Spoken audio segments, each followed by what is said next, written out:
दर्शकों, वाहन का अर्थ है वहन करने वाला, यानी जो आपको लेकर एक स्थान से दूसरे स्थान जाए। जिस प्रकार हम लोगों के पैर हैं, उनका कार्य भी यही है कि वह शरीर के भार का वहन करते हुए एक स्थान से दूसरे स्थान पर ले जाते हैं। अब इन्हीं पैरों का ही एक्सटेंशन है वाहन। वाहन अब परिवार का एक सदस्य की तरह हो गया। जीवन की एक परम आवश्यकता हो गई है वाहन। हिंदू धर्म की पूजा पद्धति के अनुसार जब भी कोई वाहन खरीदते हैं तो उसका पूजन करना बहुत आवश्यक होता है,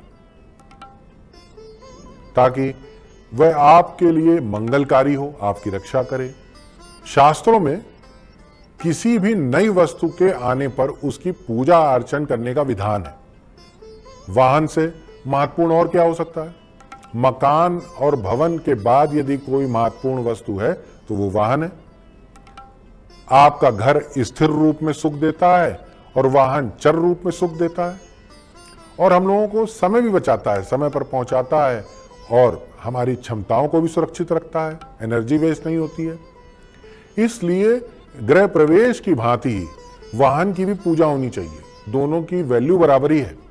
तो वाहन की पूजा घर में वरिष्ठतम महिला, जो भी सीनियर महिला होगी, उसके द्वारा करानी चाहिए, या फिर पुरोहित द्वारा। वाहन के ऊपर आम का पत्ता ले लीजिए या अशोक का पत्ता ले लीजिए, उसको जल, वाहन के ऊपर पहले जल छिड़कना चाहिए, उससे पूजन करना चाहिए। उसके बाद वाहन में सिंदूर और घी का मिलाकर एक स्वास्तिक बनाना चाहिए अनामिका से, इस उंगली से। स्वास्तिक शुभ होने के साथ ही बहुत एनर्जी देने वाला ये एक शुभ आकृति है। यात्रा में किसी भी प्रकार का व्यवधान ना आए, इसलिए स्वास्तिक बनाना चाहिए। वाहन को फूल एवं माला अर्पित करनी चाहिए, उसका स्वागत करना चाहिए। और कलावा रक्षा सूत्र रूप में वाहन में आप बांध सकते हैं। अब बांधने के लिए स्थान अंदर की तरफ जो बैक मिरर होता है सामने, उसमें बांध दीजिए। और इसके अलावा फिर कपूर की आरती करिए वाहन की, और कलश से जो जल लीजिए वाहन के दाईं ओर और बाईं ओर दोनों तरफ डालिए। यहां वाहन का जो स्वागत करने का भाव प्रदर्शित कर रहा है।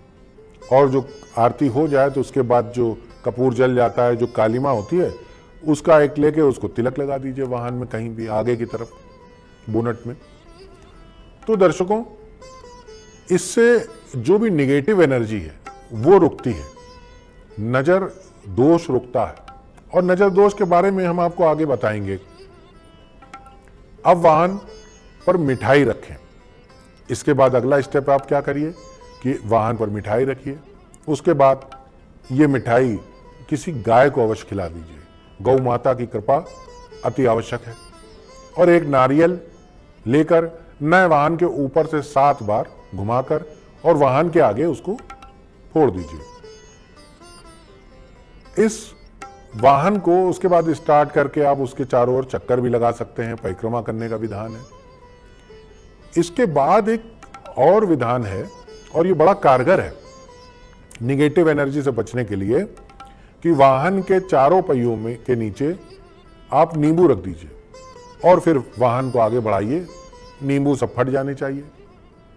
और इसके बाद वाहन को सर्वप्रथम आप मंदिर लेकर जाएं, और आप ये जो पूजन है ये मंदिर में भी कर सकते हैं। 26 लाख दर्शकों, आपने यदि किसी पुरोहित से पूजा कराई है, माने घर में वृद्ध महिला नहीं है, तो फिर पुरोहित को दक्षिणा अवश्य दीजिएगा। नया वाहन से सदा अच्छा लाभ मिलता रहे, इसके लिए कुछ पीले रंग का धागा, अगर कौड़ी मिल जाए तो कौड़ी में बांध के भी लगा सकते हैं, नहीं तो साधारण पीला धागा अवश्य बांध देना चाहिए बुधवार के दिन।